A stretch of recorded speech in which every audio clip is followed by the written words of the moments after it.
Hey, what's up guys, Kevin here with the LEGO Republic, bringing you another LEGO Star Wars review. In today's review, we'll be checking out the 6205 V-Wing Fighter. This set contains 118 pieces and retailed for $10 in its 2006 release.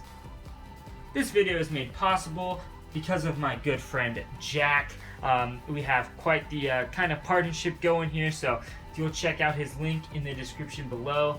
Done this a lot before because he's super nice and he allows me to do a bunch of different sets for review. So if you'll check out his link for his store, and even if you just want to browse through it and look at random things because it's cool and it's Lego, the link is in the description down below, so make sure to check that out. Alright, minifigs.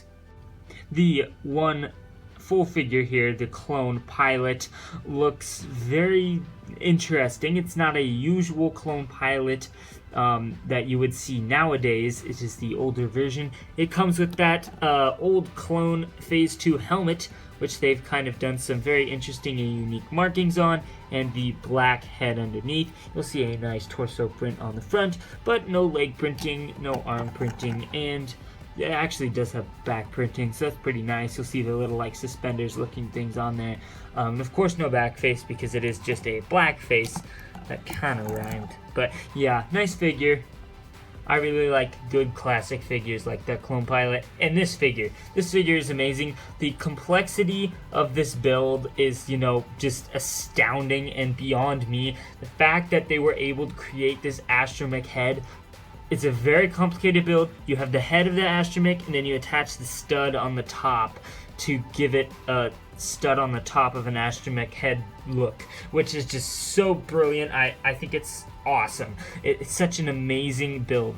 But after we get over how good the build is, where's the rest of the astromech's body? I have a good answer for this. You can't actually fit it in, so they decided just not to, put it in the set. So yeah, there you go. There's your full figure right there. The box is very nice here. We have the very nice box art with some sort of a nebula or a planet in the background there. Shows off all the features of the set on the back and some alternate set builds. LEGO doesn't usually do that a lot very much anymore. And then you have other sets from the time, and it shows off the features of the set, of which there are not many. You've got some nice side art on all of the sides of the boxes here, showing off the one completed figure in the set. And the bottom doesn't actually have any box art, but that's totally fine. And to get a size reference for this box, here's a 501st Battle Pack box. So yeah, $10, $30. Look at that. But yeah, there's the box.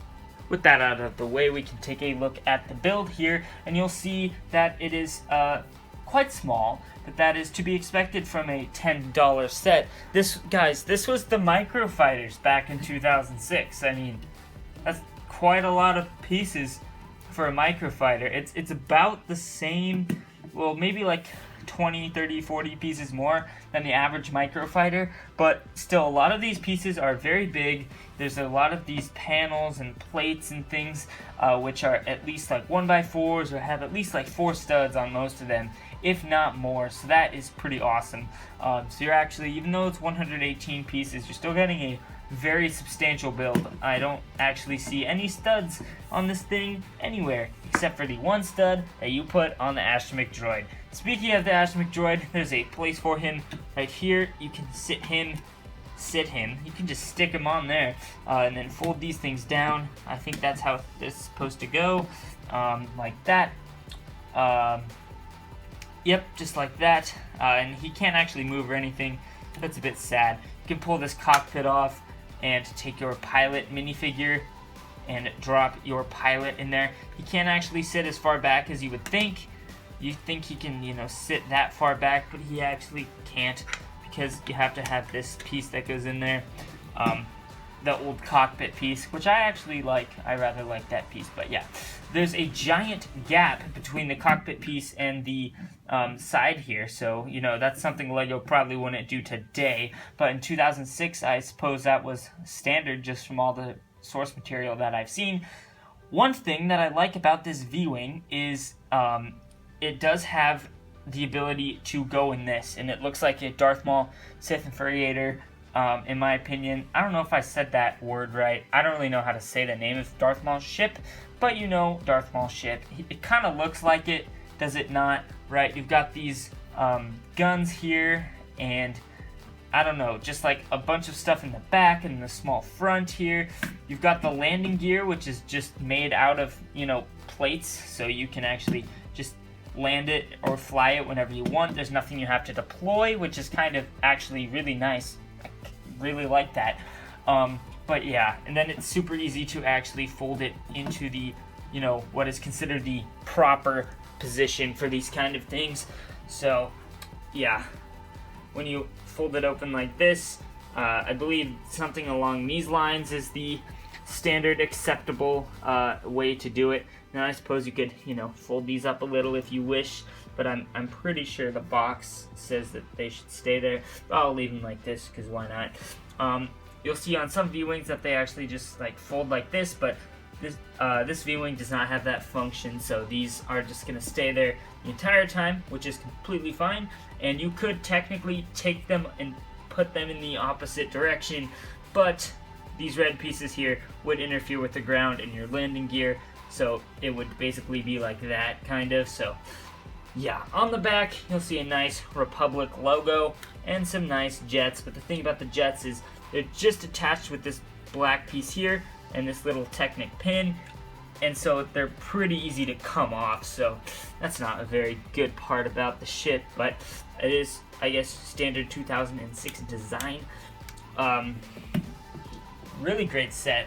I mean, honestly, I think it's kind of better than the old V-Wing, just due to its, like, I don't know. I don't mind that the feature that is in the new V-Wing is there, so I don't know. This set, it looks pretty good, even though it is very old. The figure obviously could use some, you know, tweaks, but I think the figure is actually pretty good in general. I'm going to give this one a 6.5 out of 10.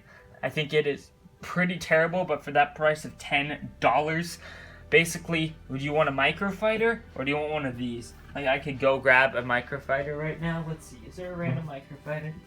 Random microfighter, yes, random microfighter. That's not the right pilot, but you know, whatever. So for $10, you can get this, you can get this.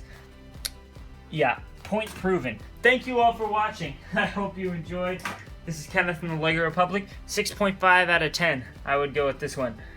This is the 6205 V-Wing Fighter with 118 pieces. And yeah, that's all I got for you guys today. Peace out. Stay awesome.